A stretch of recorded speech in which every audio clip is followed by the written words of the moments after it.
उद्देश्य। इस पाठ के अंत में आप निम्नलिखित सीखने में सक्षम हो जाएंगे। समानता की व्याख्या करना, भारत में प्रचलित असमानता और इसके रूपों को परिभाषित करना और समझना, उन प्रकारों की व्याख्या करना और समझना जिनके माध्यम से भारत में सरकार समानता के अधिकार को कार्यान्वित करने का प्रयास कर रही है। स्कूलों में मध्याह्न भोजन की विशेषताओं को सूचीबद्ध करना और उनके बारे में जानना। संयुक्त राज्य अमेरिका में रोजा पार्क्स द्वारा आरंभ किए गए सविनय अवज्ञा आंदोलन की व्याख्या करना। समानता का परिचय। भारत एक लोकतंत्र है। लोकतांत्रिक सरकार के प्रमुख तत्वों में लोगों की भागीदारी, संघर्ष का समाधान, समानता और न्याय सम्मिलित होते हैं। समानता लोकतंत्र की प्रमुख विशेषता है और इसके कामकाज के सभी पहलुओं को प्रभावित करती है। आइए हम समानता के विषय में जानें। यह क्या है? लोकतंत्र में यह महत्वपूर्ण क्यों है? और क्या भारत में प्रत्येक व्यक्ति समान है या नहीं? मतदान करने का समान अधिकार, सार्वभौमिक वयस्क मताधिकार। भारत जैसे लोकतांत्रिक देश में उनके धर्म, उनकी शैक्षिक पृष्ठभूमि, उनकी जाति या वे धनी हैं या निर्धन हैं पर विचार किए बिना सभी वयस्कों को मतदान करने का अधिकार है। इसे सार्वभौमिक वयस्क मताधिकार कहा जाता है, जो समानता का एक महत्वपूर्ण पहलू है। यह कहता है कि देश में प्रत्येक व्यक्ति को उसकी संबंधित संपत्ति या समुदाय पर विचार किए बिना एक वोट का अधिकार प्राप्त है। असमानता के रूप। यह सामान्य रूप से देखा जाता है कि निर्धन लोग असुरक्षित महसूस करते हैं। ऐसा मौद्रिक, शैक्षिक और स्वास्थ्य संबंधी कमियों एवं बढ़ती जनसंख्या और संसाधनों के लिए प्रतिस्पर्धा के कारण होता है। लोग विभिन्न प्रकार की असमानताओं का सामना करने के कारण भी असुरक्षित अनुभव करते हैं।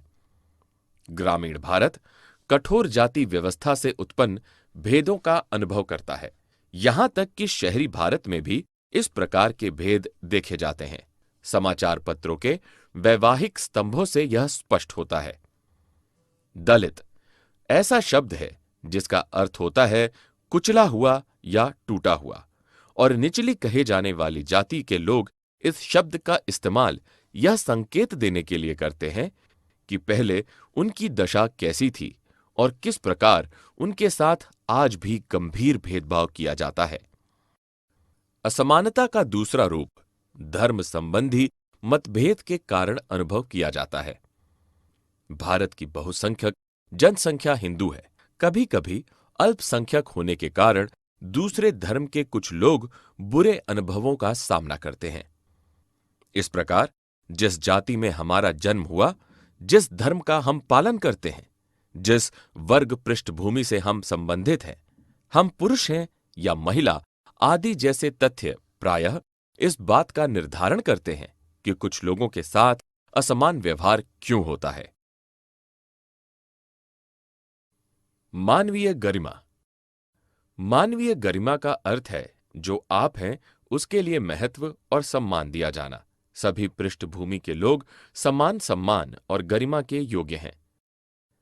भारतीय लोकतंत्र में समानता। भारत का संविधान प्रत्येक व्यक्ति को समान मानता है। इसका अर्थ है कि किसी भी लिंग, धर्म, जाति, गोत्र का हर व्यक्ति समान होता है, भले ही उसकी शैक्षिक और आर्थिक पृष्ठभूमि भिन्न हो। समानता की इस मान्यता में संविधान में कुछ प्रावधान सम्मिलित हैं। पहला, कि कानून से सामने प्रत्येक व्यक्ति बराबर है।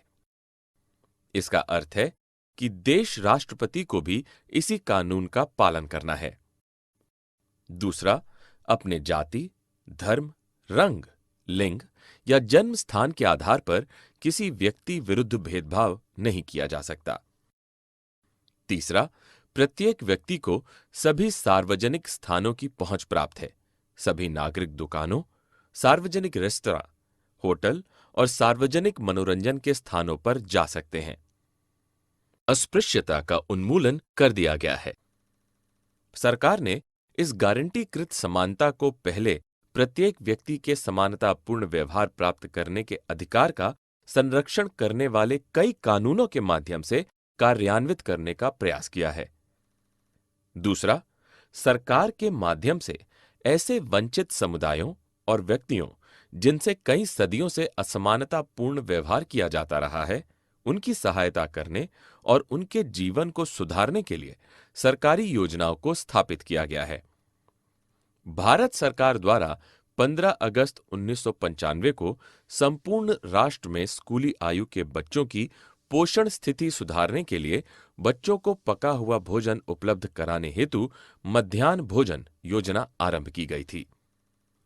तमिलनाडु द्वारा 2001 में इस योजना का आरंभ करने के बाद सर्वोच्च न्यायालय ने सभी राज्य सरकारों से अपनी स्कूलों में 6 महीनों के भीतर इस कार्यक्रम को आरंभ करने के लिए कहा। इस प्रकार और अधिक निर्धन बच्चों का नामांकन आरंभ हुआ और उन्होंने नियमित रूप से स्कूल आना प्रारंभ कर दिया। बच्चे अब मध्याह्न भोजन के लिए स्कूल में बने रहते हैं। उनकी माताओं को भी अपने बच्चों को भोजन खिलाने के लिए दिन के समय अपने कार्य को बाधित करने की आवश्यकता नहीं पड़ती। जातिगत पूर्वाग्रहों में भी कमी आई है, क्योंकि सभी जातियों के बच्चे स्कूल में एक साथ भोजन करते हैं। कुछ स्थानों में भोजन पकाने के लिए दलित महिलाओं को। अमेरिका में समानता। बच्चों से विश्व स्तर पर भेदभाव होता है। भारत में इस प्रकार की असमानता को उस प्रकार के स्कूल में देखा जा सकता है जो संपन्न बनाम निर्धनों के प्रति व्यवहार को दर्शाती है। इन बच्चों को ऐसी असमान स्थितियों में रहने के लिए विवश किया जाता है जिसमें उनकी गरिमा का सम्मान नहीं होता। ऐसी असमानता में परिवर्तन लाने के लिए सर्वप्रथम मनोवृत्ति या मानसिकता में परिवर्तन होना चाहिए। जब लोग यह विश्वास करना आरंभ कर देंगे कि कोई भी छोटा नहीं है और प्रत्येक व्यक्ति को गरिमापूर्ण व्यवहार प्राप्त करने का अधिकार है, तभी वर्तमान मनोवृत्ति परिवर्तित हो सकती है। लोकतांत्रिक समाज में समानता की स्थापना भारत और विश्व दोनों ही स्तरों पर सतत संघर्ष है। व्यक्तियों और साथ ही साथ विभिन्न समुदायों द्वारा इसमें योगदान दिया जाता है। उदाहरण के लिए संयुक्त राज्य अमेरिका में अफ्रीकी अमेरिकी, जिनके पूर्वज अफ्रीका से लाए गए गुलाम थे, आज भी असमानता का सामना करते हैं। यह स्थिति 1950 के दशक में उत्तरवर्ती वर्षों में अफ्रीकी अमेरिकियों के लिए समान अधिकार के लिए आंदोलन किए जाने के बाद भी है। इससे पहले अफ्रीकी अमेरिकियों में से अत्यधिक असमानतापूर्ण व्यवहार किया जाता था। उदाहरण के लिए, बस में यात्रा करते समय उन्हें बस के पिछले हिस्से में बैठाया जाता था और जब भी कोई गोरा व्यक्ति बैठना चाहे तो उन्हें उठने के लिए बाध्य किया जाता था।